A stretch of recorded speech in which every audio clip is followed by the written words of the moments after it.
오늘은 내 영혼을 소생시킨다 이렇게 말을 좀 하려고 합니다. 여러분 오늘 왜 다윗은 이제 다윗이 우리들의 마음속에 내 영혼을 소생시켜 주시고 이렇게 그러니까 영혼이 소생된 영혼도 있지만 살아가다가 보니까 그 영혼이 죽은 영혼처럼 살아갈 수도 있다는 사실을 다윗은 우리에게 암시한다는 거예요. 그래서 다윗은 여러분 우리가 누군가가 영적으로 깊이 침체되어 있고 영적으로 죽어 있는 상태까지 떨어졌을 때 그 영혼을 살릴 수 있는 유일한 길은 공고함 속에 있는 유일한 길이 뭘까요? 그것은 오늘 다윗이 이렇게 말합니다. 내 영혼이 여호와를 자랑하는, 여호와를 드러낸다는 거죠. 여호와를 말한다는 거죠. 곤고한 자가 이를 듣고 기뻐한다 이 말이에요. 그러니까는 결국은 우리가 우리의 영혼이 이렇게 어둠을 걷고 우리의 영혼이 하나님에 대한 아무런 관심이 없는 영혼들 우리가 그렇게 떨어질 수 있다는 거예요. 근데 그런 영혼들에게 우리가 할 건 뭐냐면 정말 하나님을 자랑하고 하나님을 드러내는 거죠. 근데 하나님을 자랑하려면 어떻게 돼요? 자녀가 자랑스럽잖아요. 그럼 자녀가 뭔가를 잘했을 때 입에서 튀어나오잖아요. 그렇듯이 여러분의 마음속에도 하나님에 대해서 입에서 고백이 안 나오는 것은 뭐냐면 하나님이 죽은 하나님이에요. 하나님이 안 계신 하나님. 자, 김가온 팔 똑바로 하고 너 보면서 딱 목사님 아빠 보세요. 저를 보세요. 자, 그래서 바울은 또 뭐라고 말하냐면 내가 복음을 부끄러워하지 않는다. 복음을 내가 자랑한다 이렇게 말했어요. 근데 부끄럽지 않다는 게 뭐죠? 복음을 너무 자랑스럽다 여긴다는 거고 어떤 사람은 복음을 부끄러워하는 사람도 있다는 거예요. 그러니까 다시 말하면 정말 내 영혼이 복음을 자랑하고 또 내 영혼이 하나님의 이름을 말하려면 내 영혼이 살아있어야 돼요. 여러분이 입속에서 하나님이 이런 분이야라고 내가 안 나오는 이유, 자랑하지 않는 이유는 뭐냐면 하나님이 그냥 여러분에게는 그냥 주일날 하나님을 찾는 정도의 하나님의 수준일 수도 있습니다.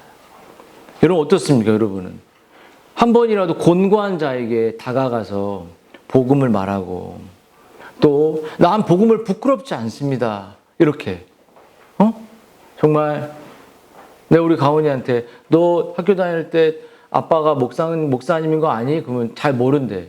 자꾸 얘기해야 돼.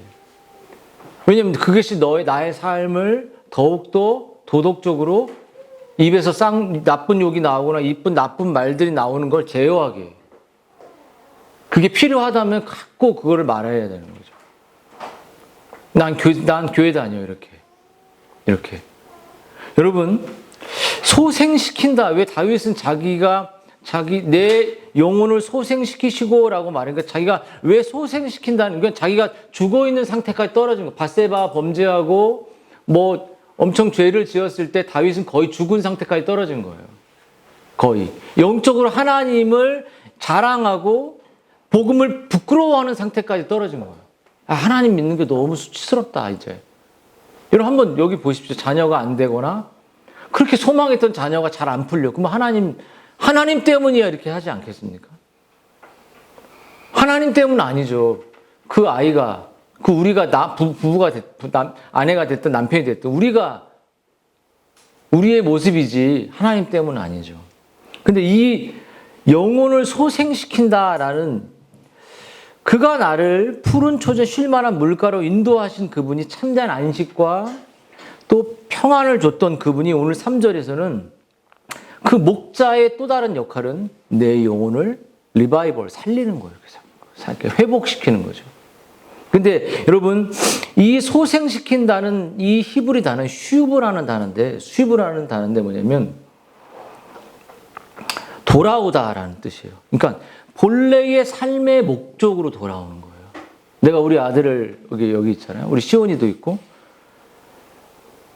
참 교회를 소중히 여겨라. 교회의 지체들을 소중히 여겨라. 다른 지체들은 이 교회와 아무 상관이 없다는 말을 많이 하죠. 제가.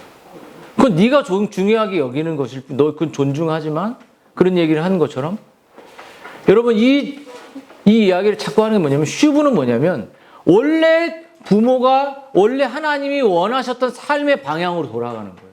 그 거듭남이라고 말할 수도 있어요. 그리고 그 영혼의 삶의 목적을 찾는 걸 수 있어요. 집중해. 다.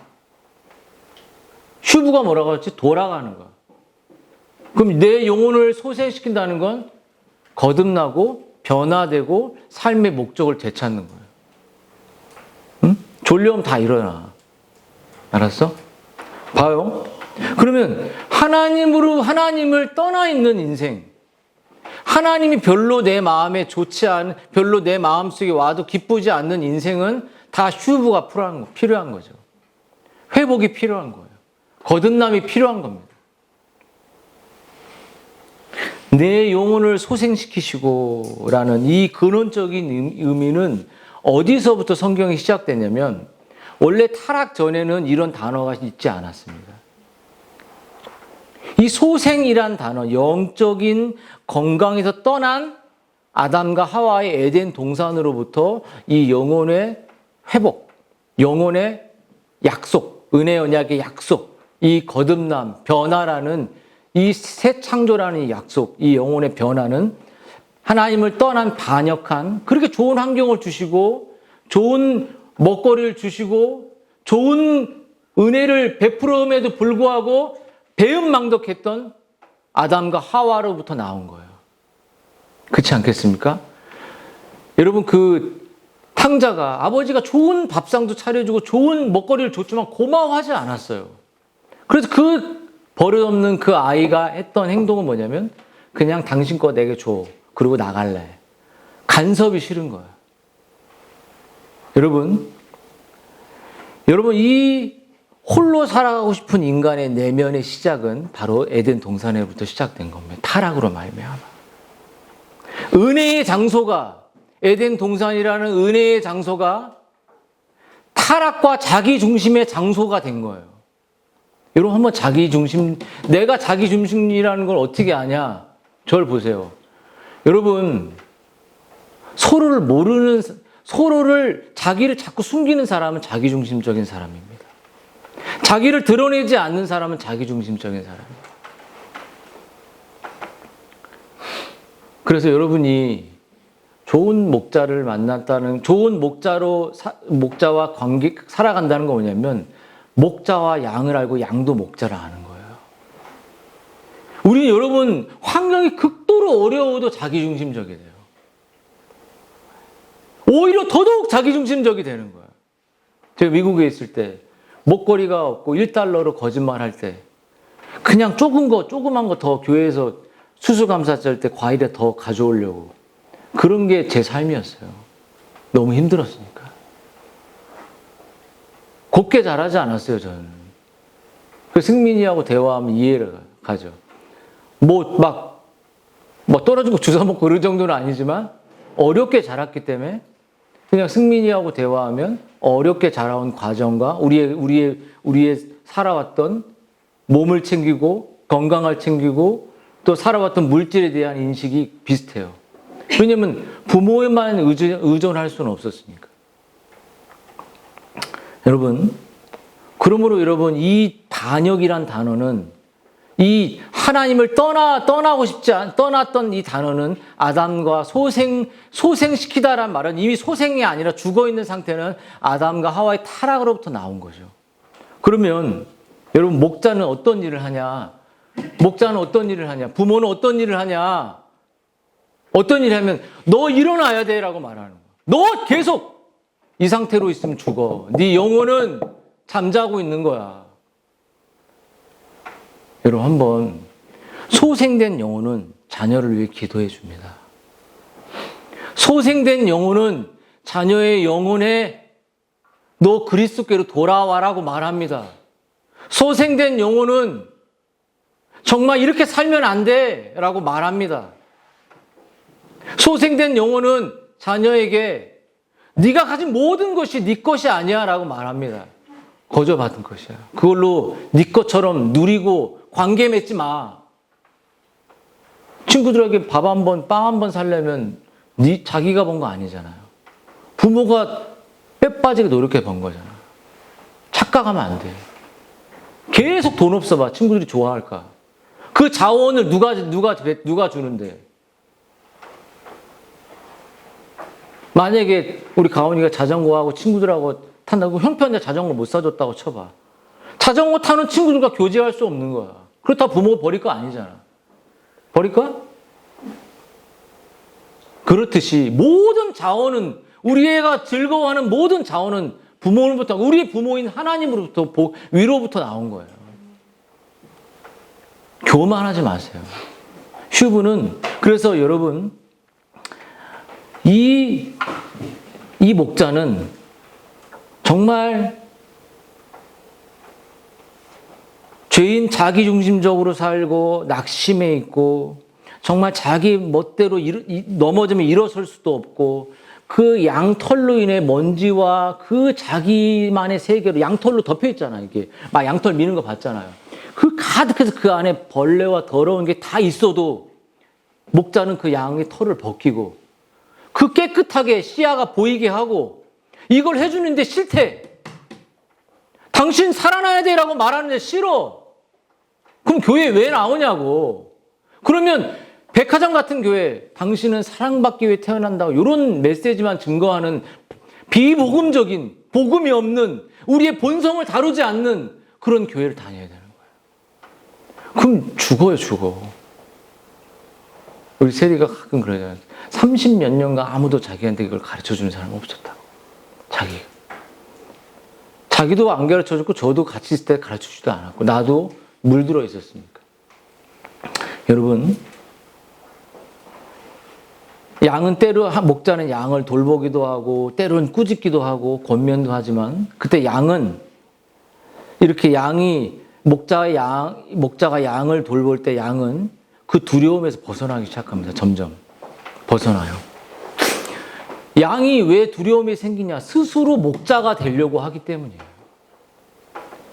여러분 스스로 자신을 지키려고 고만하세요. 못 지키잖아. 근데 그러면서 평안을 찾기 시작할 때 목자는 양에게 이런 질문을 던지는 거예요. 뭐라고 던짐?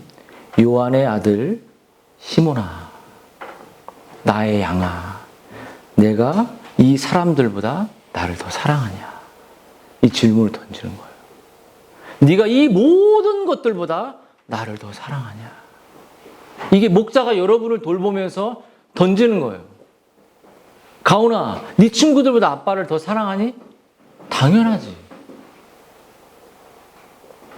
시온아, 엄마가 좋아, 아빠가 좋아 이렇게 부르면 안 되지. 승민, 이 모든 것들보다 하나님을 더 사랑하니? 응? 어떠니? 안 느껴진다고 말하지 마. 응? 느껴질 때 고백한다면 한 번도 하나님을 사랑할 수가 없어. 진리로 믿고 대답을 하는 거야. 그럼 그때 그 감정이 생기는 거야. 알겠니? 응? 감정대로 하나님을 사랑한다고 고백하면 자녀가 잘 될 때만 하나님 사랑한다고 말하겠죠. 인생이 잘 풀릴 때만 말하겠지. 통장 잔고가 돈이 있을 때만 말하겠죠. 그래서 하나님은 우리가 그렇게 고집이 세고 우리가 그렇게 자기중심적으로 자기만의 세계로 털에 덮여서 그 안에 썩고 있고 그 안에 병들고 있고 그 안에 막 동물들 보면 막 말 같은 거 보면 그 안에 막 뭔가 발바닥에 벌레가 막 가득한 거 유튜브 같은 거 보잖아요. 청소하는 거. 자기를 못 느끼는데 썩고 있는 거야. 썩고 있는 거를 자꾸 썩지 말라고 구멍을 뚫고 치료를 해도 싫다고 말하면, 그래서 하나님이 우리들에게 어떤 일을 하시냐면 다윗에게 했던 것처럼 어둠의 밤을 허락하셔요. 영혼의 침체를 허락하시는 거예요. 깊은 네 스스로 해결할 수 없는 그 고난의 터널을 주시는 거예요. 언제까지? 진짜 하나님을 떠나지 않을 때까지. 하나님을 진짜 사랑할 때까지. 내가 복음을 부끄러워하지 않는 자까지. 하나님을 자랑할 때까지. 여러분 언제 자랑합니까? 자녀가 대학 갔을 때 하나님을 그딴 거 하나님은 원하지 않아요. 대학을 안 갈 때도 하나님 내 아이를 지켜주신 걸 감사합니다. 이런 하나님께서 이런 우리의 모습을 보겠죠. 그럼 여러분 왜 하나님이 우리에게 왜 이 침체를 허락하시는가? 졸려면 눈 뜨세요. 여러분 그것은 우리를 깨닫고 우리를 훈련시키시고 우리의 영혼을 소생시키기 위한 것입니다. 그렇죠? 왜 하나님이 우리에게 어둠의 밤, 고난의 밤, 영혼이 소생되어질 시간을 허락하시냐? 그것은 깨닫는 거야. 첫 번째, 왜 하나님이 우리를 어두운 밤으로 우리를 허락하시는가? 그냥 가만 놔두면 허락이 되는 거예요. 보호하셨으니 이 정도지. 첫 번째는 그 어둠의 침체의 시간에 하나님의 주권과 섭리를 실제로 믿게 합니다. 내 자녀를 다 이끌고 있는 게 내가 먹고 사는 문제가 붙잡고 살아가는 게 바로 하나님이다. 너 내가 손 놓으면 끝이야. 내가 너에게 우리 채원이야 다 봐봐. 주일학교도 너희에게 신발 하나 사주지 않으면 더러운 거 계속 신고 다녀야 돼. 은율이 더 좋은 옷 사주지 않으면 그냥 저지 이런 거 아디다스 이런 거 애들 좋아하잖아요. 하나도 살 수가 없어. 브랜드 단어 지금 있나요? 이랜드 이런 거 없죠? 그런 거 응? 어제 당근에서 바지를 하나 가져왔는데 여자 거야. 내가 문자로 이거 여자 건지 알려주셔야죠. 딱 집었더니 막 작아 안 올라가. 우리 아내가 입었는데 겨우 맞아. 뭐야 이렇게 해서 중요한 게 여러분 하나님의 모든 주권과 섭리를 실제로 믿게 하는 거야. 주권이 뭐야? 왕이라는 거, 다스린다는 거죠. 여러분 두 번째, 하나님 왜 우리를 적어. 응? 딴청하지 말고. 두 번째, 왜 하나님 우리에게 아픔을 허락하시냐? 그것은 우리 속에 있는 추잡한, 추악한 죄와 자기 중심성을 드러내고 그것을 도려내기 위한 것이. 여러분 어때요? 여러분 되게 극히 자기중심적이죠. 평생 자기중심적으로 살아왔잖아요. 여러분 살아왔던 가정 환경을 생각해 보십시오. 아무도 나를 못 건드리게 나만의 독식적인 삶을 살아왔잖아요. 그렇지 않습니까? 저 보세요. 그 자기중심성을 도려내지 않으면 여러분 그 어둠의 밤을 깊이 경험하게 될 거예요. 하나님이 히브리서에 나와 있어요. 12장에. 징계하지 않는 자는 자기 자녀가 아니다. 징계가 때론 아플지라도 후에 달콤하게 하는 걸 깨닫게 되는 거죠. 추악한 자기중심성. 추악한 자기밖에 모르는 거. 여러분 정말 얼마나 자기중심적일 것 같아요. 옆에 있는 사람 이렇게 봐도 가까이 있는 지체라도 우리가 관심이 없을 수 있어요. 여러분 세 번째 왜 하나님이 우리에게 어둠의 침체를 허락하시냐? 그것은 하나님의 은혜와 선물, 하나님이 주시는 축복들이 하나님을 대신하게 될 때. 저거 오늘 다 노트 정리한 거 다 볼 거야. 밥 주지 마세요. 말씀도 안 먹는데 무슨 밥을 먹으려고 그래. 하나님이 주시는, 그러니까 제가 아이한테 가끔씩 뭘 좋은 걸 사주면 너무 좋아하겠죠. 근데 그 좋아하다 보면 좋아하게 주시는 저를 잊어버려요. 제 명령을, 제가 권면을 너무 듣질 않아요. 거기에 빠져가지고. 그때 어떻게 되죠? 다 뺏기는 거예요. 하나씩. 다 뺏기게 돼 있어요. 다 뺏을 때 부모는 마음 아파요. 다 뺏어요. 그러면서 느끼게 하죠. 누구를 바라보게 하냐. 그것을 허용해 주신, 선물로 주신 하나님을 정말 네가 나를 이 세상 모든 것보다 사랑하냐.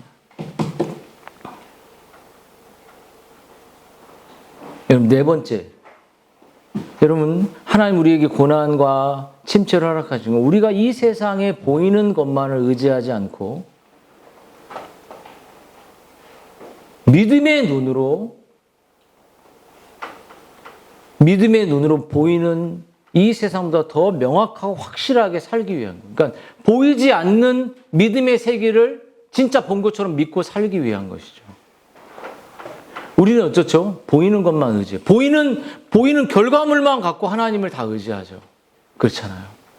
이렇게 손님 많이 보내주셨어. 너무 감사해. 안 보내주면 안 감사해. 그러면 계속 보내줘. 그러면 당연한 거로 여기지. 한번 기근이 와야 돼.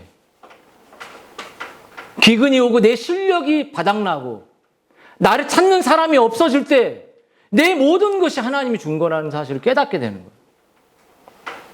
그리고 눈에 보이는 것만 아니라 보이지 않는 믿음의 길을 가게 하죠. 여러분, 5번째. 여러분, 우리의 삶의 가정과 아이와 우리의 전 삶의 영역의 축복은 누가 주냐면 위로부터 오시는 하나님께 온다. 축복을 누가 준다? 하나님. 여러분, 또 한 가지는 6번째는 우리에게 어둠의 그 침체를 허락하시는 것, 십자가의 구원의 은혜가 얼마나 크고 영원한 것인지, 영원하지 않은 것들과 이 세상 것들과 비교할 수 없는 가치를 깨닫게 하세요. 야, 네가 가지고 있는 영적인 것이 얼마나 소중한 거냐.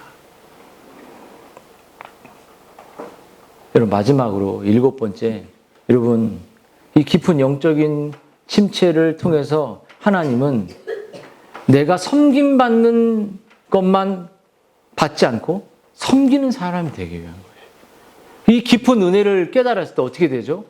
지체를 돌아보게 돼요. 내 구원의 은혜를 지체들 공동체 안에, 가족 안에 나누게 됩니다.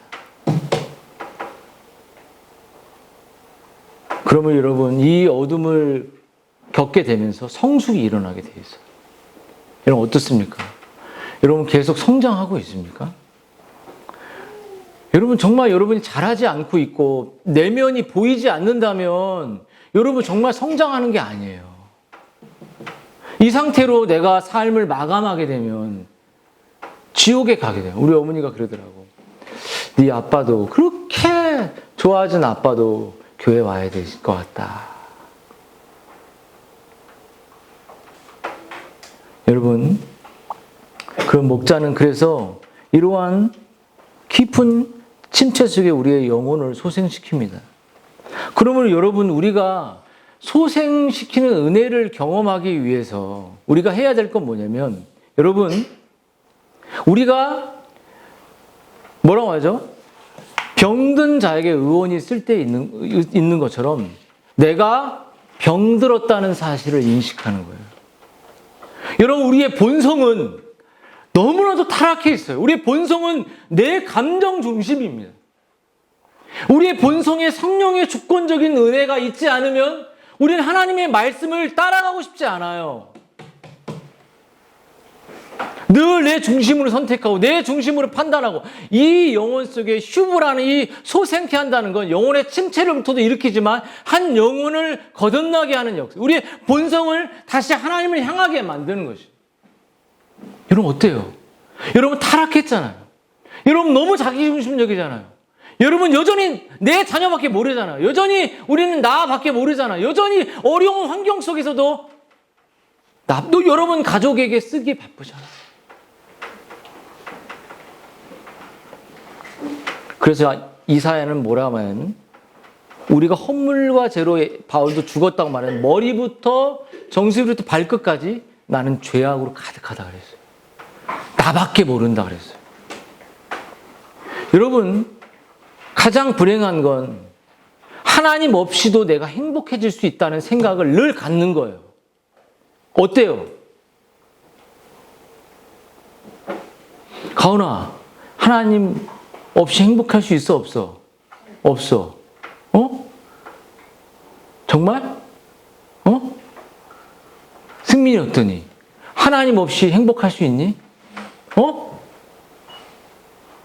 여러분, 내가 하나님 없이도 행복할 수 있다는 탕자처럼 아버지 간섭을 떠나 멀리 떠나면 나의 인생이 행복하리라. 계속 이런 사고를 갖고 살아가는 거예요. 그러니까 들어오지 마, 나를. 제발 자기의 자아를 성령을 통해 깨뜨리는, 이 누구한테 말하는 게 아니죠. 여러분 모두에게 자기를 자아를 저도 깨져야 되는 거죠.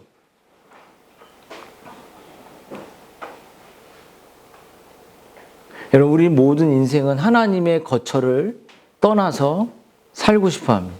주여 주는 대대로 저희의 거처, 처소가 되었나이다. 근데 이 반대로 하나님의 이 처소를 떠나고 싶어 하는 거예요. 여러분 소생이 필요한 영적 상태에 빠진 사람들의 특징이 뭘까요? 내 영혼이 살아나야 된다는 삶의 특징. 적어라, 이게. 김강원이 적어라. 첫 번째.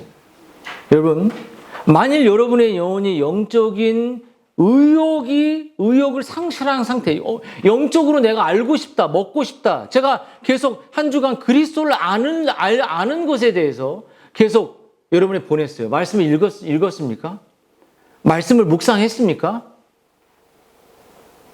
여러분 도대체 한 주간의 말씀을 묵상하지도 않을 거야. 주일날 와서 이게 뭐 하는 거냐고요. 맨날 축 처진 상태로 살아가고 맨날 같은 얘기만 하고 그게 여러분에게 가족을 위한 거고 공동체를 위한 거냐고요. 영적인 의욕과 영적인 욕구와 영적인 열정과 영적인 사모함과 영적인 막 각성과 회개가 없는 상태는 소생이 필요한 거예요. 죽어 있는 거예요. 죽어 있는 거. 착각하지 마세요.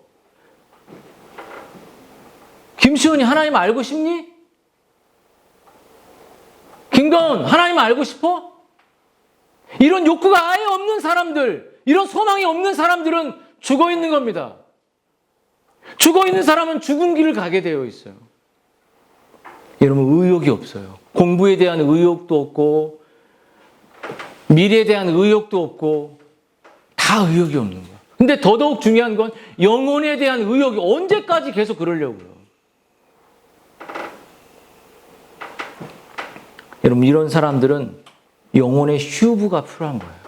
회복.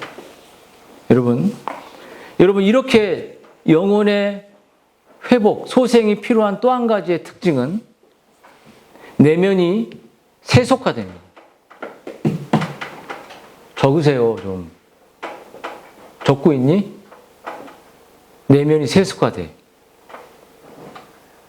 여러분, 한번 내면이 세속화됐다는 걸 어떻게 알까요? 적어보세요. 감정과 하나님의 말씀이 딱 대치될 때 세속적인 사람은 감정을 세웁니다. 네가 왜 내 감정을 건드려 이렇게. 하나님 나라와 세상의 두 주인을 섬길 수 없다고 말해요. 그렇게 성경에 나와 있잖아요.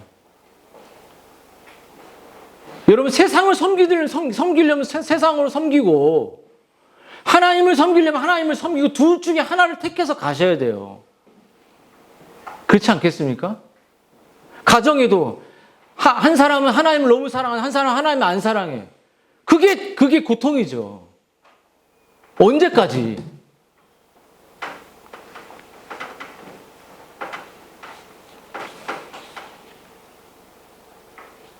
여러분 자기 본성대로 살 거냐? 하나님의 말씀대로 살 거냐? 여러분의 본성은 말씀을 멀리하고 싶죠. 여러분의 본성은 말씀을 순종하고 싶지 않죠. 그냥 하나님 우리에게 순종해라. 순종해라.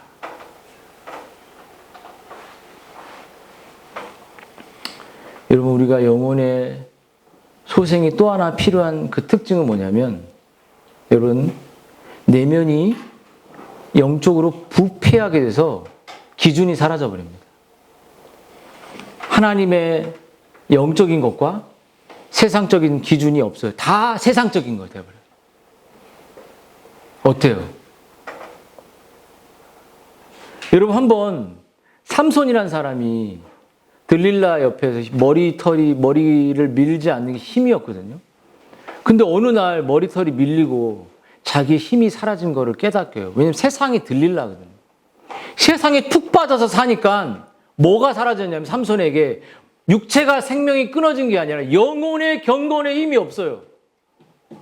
아예 없어, 아예 없어. 신자의 경건의 능력은 하나님의 말씀과 성령을 통해서 우리의 내면의 열매로 나타나는 건데, 여러분 이게 사라져버린 거예요. 삼손이 힘을 잃었던 것처럼 무기력해 해서, 무기력해. 만사가 무기력해.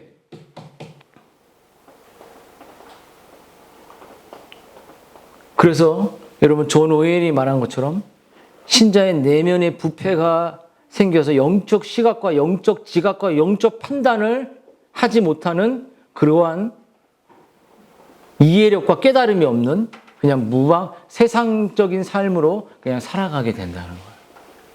세상 사고의 방식. 근데 말씀은 뭐죠? 하나님이 기준을 제공해 주잖아요. 하루에 여러분이 말씀을 묵상하면 그렇게 해낼 수 없잖아요. 기계적으로 안 되잖아요. 그러면 말씀을 보고 한 줄 코멘트를 달든, 말씀과 되든 안 되든, 안 되면 교회를 떠나면 되는 거고, 되면은 말씀을 묵상하는 거고, 이 교회가 말씀 없으면 존재하겠습니까? 저도 세속적인 교회에서 계속 부목사 생활했어요. 내 영혼을 깨우지 못하고 계속 돈만 보고 월급 타령하고 그런 생각만 많이 했습니다. 여러분, 그래서 여러분 우리 안에 그런 기준들이 사라지죠. 그래서 우리의 내면에 이러한 영적인 회복이 극도로 갈 때, 내면이 세속화되고 기준이 사라지게 될 때, 여러분 뭐가 나타날까요? 영적 교제가 없는 거예요. 여러분 단톡방에 여러분 말씀을 뿌려도 말씀을 보지 않는다면 여러분 우리가 거기서 뭔 이야기를 합니까? 교회 안에서 말씀의 교제가 아니면 무슨 얘기를 하려고 교회 오는 거냐? 애들 학교 얘기는 하지 마세요. 필요도 없습니다. 애들 학교 얘기하다가 이 아이가 신앙을 가졌습니다라고 연결할 수 있다면 하시고,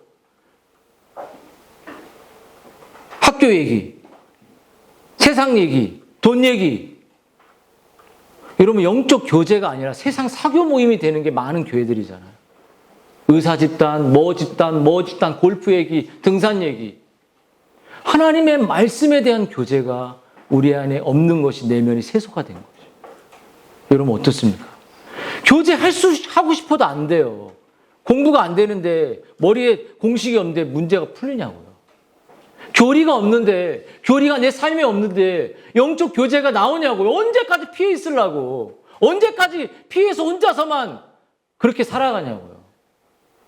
영적 교제를 장을 열어줘도 하지 않으면, 그러면 누구하고 영적 교제를 합니까, 여러분이? 직장에서 영적 교제가 되나요? 안 되죠. 그래서 저는 우리 아이들을 볼 때마다 아직은 정말로 세상 친구들을 좋아하는 거 볼 때마다 불쌍해요. 저 아이들의 유일하게 소망은 복음을 들을 수 있는 부모를 만났다는 거지, 그게 저 아이들의 구원이 아니라는 거예요. 영적 교제의 친구들, 영적 교제의 지체들을 스스로 먼저 다가가는 사람이 없어. 언제까지 저 혼자만 하라고요? 저 혼자만 말씀을 그렇게 뿌리면 다 안 되잖아요. 여러분이 말씀을 듣고 반응하고 고민하고. 여러분, 그럼 여러분에게 한번 묻습니다. 여러분의 영혼이 소생되기를 원합니까? 여러분의 영혼이 활기가 차고, 여러분의 영혼이 그리스도로 가득 차고, 여러분의 영혼이 아이들에게 기도해 줄 수 있는 엄마, 아빠가 되기를 원하냐고요. 우리 주일학교 친구들, 여러분의 영혼이 그리스도를 사랑하게 되기를 원하냐고요. 원하니? 김가원, 원해 안 원해? 은일아, 원하니 안 원하니? 자, 그러면 여러분 제일 기억해야 될 게 뭐냐면, 첫 번째 우리의 영혼을 하나님이 회복시키시고 거듭나게 하고 변화시키는 첫 번째 제일 우선적인 통로는 하나님의 말씀입니다. 여호와의 말씀은 완전합니다. 우리의 영혼을 소생시키는 힘이 있어요. 이 영혼의 말씀을 우리가 먹을 때 우리의 영혼은 살아나요. 우리의 영혼은 회복됩니다. 우리의 영혼은 일어날 수 있어요. 우리의 영혼은 죄를 회개할 수 있습니다. 여러분 그렇죠? 여러분 어때요? 두 번째, 여러분 하나님 우리의 영혼을 살릴 때 뭘 쓰시냐면 기도입니다. 여러분 정말 엎드려 하나님이 기도하게 하십니다. 정말 눈물로 세리처럼 하늘을 향하여 정말 가슴을 치고 말씀을 붙들고 그 말씀을 통해 기도하게, 하나님 저 아이를 살려주십시오. 저 아이에게 생기를 주십시오. 저 아이가 그리스도를 사랑하게, 저 아이가 변화되게, 제 자신이 그리스도를 알게 해주십시오라고 기도하는 거예요. 말씀을 묵상하면서 그 시간이 기도입니다. 말씀을 묵상하면서 지체들의 댓글을 달면서 그게 기도예요. 왜 기도를 안 합니까? 그러면서 쇼츠는 보고 앉아있고, 그러면서 이 돈의 흐름은 보려고 하고, 왜 세상 지각의 풍조는 바라보면서 영적 지각은 판단하지 못하는, 그것을 우리 예수님이 말씀하셨잖아요. 여러분, 우리의 영혼을 또 다르게 소생시키는 하나님 방법은 예배예요. 예배를 통해 하나님 우리를 만나주세요. 예배를 통해 하나님 자신의 얼굴을 보여주시며, 예배를 통해 하나님 우리를 찾아오세요. 예배를 통해 우리의 죽어있는 영혼이 하나님의 얼굴을 보여주세요. 또 한 가지, 똑같이 반복입니다. 우리를 회복시키는 또 한 가지의 방법은, 첫 번째, 말씀, 기도, 예배, 마지막 성도의 교제입니다. 그럼 우리의 성도의 교제는 옵션이 아니에요. 의무입니다. 왜 교제하지 않아요?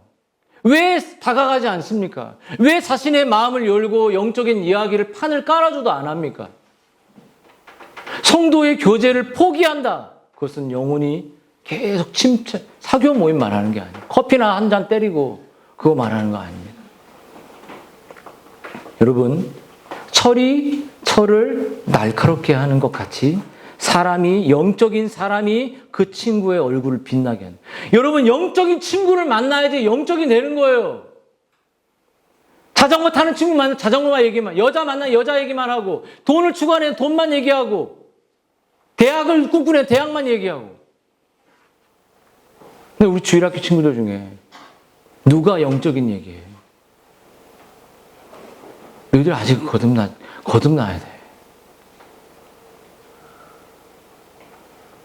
여러분의 영혼에 소생시키신 하나님의 성령의 은혜를 여러분이 구하시길 바랍니다. 여러분, 어둠의 밤을, 낙심과 삶의 폭풍 속에 있는 여러분이 있을 수 있죠. 저도 그렇고요. 여러분의 영혼의 영적인 경건의 능력과 영적인 소통할 수 있는 은혜를, 힘을, 단락을 구하시길 바라요. 단지 내 주머니에 돈이 싸서 밥 한 끼 사는 게 아니라, 오늘도 내가 아무것도 없지만 내가 여호와를 자랑하리니 그 곤고한 자가 그를 듣고 기쁨을 찾는다는 내 입을 열어, 내 마음을 열어 지체들에게 내 영혼의 이야기를 하십시오. 그렇지 않으면 여러분도 죽는 것이에요. 지체도 죽는 것이고. 하나님, 내가 그런 영적 상태가 아닌 것을 도와주십시오. 정말 여러분, 그런 절망이나 어둠 속에 여러분 정말 몸부림치지 않는 것이 바로 죄인 것이에요. 여러분, 그러한 침체와 영적인 이 둔감함은 우리로 하여금 하나님의 영광을 위해 살지 못하게 합니다. 어떻게 하냐면, 한 달란트처럼 땅에 묻어두고 자기만 위해 살아가게 돼요. 2달란트, 5달란트의 달란트의 양이 아니라 그 달란트를 이롭게 해서 자신의 몸이 찢기고 시간을 들이며 주인은 올 것을 기대했잖아요. 그 2달란트, 5달란트 안에 주인을 사랑하는 마음이 있었고, 주인을 향해 죄를 싸우는 마음이 있었고, 주인을 이롭게 하기 위해서 정말로 자신의 그 영적 상태를 늘 유지하기 위해 몸부림치는 사람들이 그 달란트 받은 사람들이에요. 여러분의 영혼이 소생돼야 됩니다. 소생되기 위해서 기도하십시오. 소생되기 위해서 우십시오. 소생되기 위해서 하나님을 찾으십시오. 말씀 안에서. 기도하겠습니다.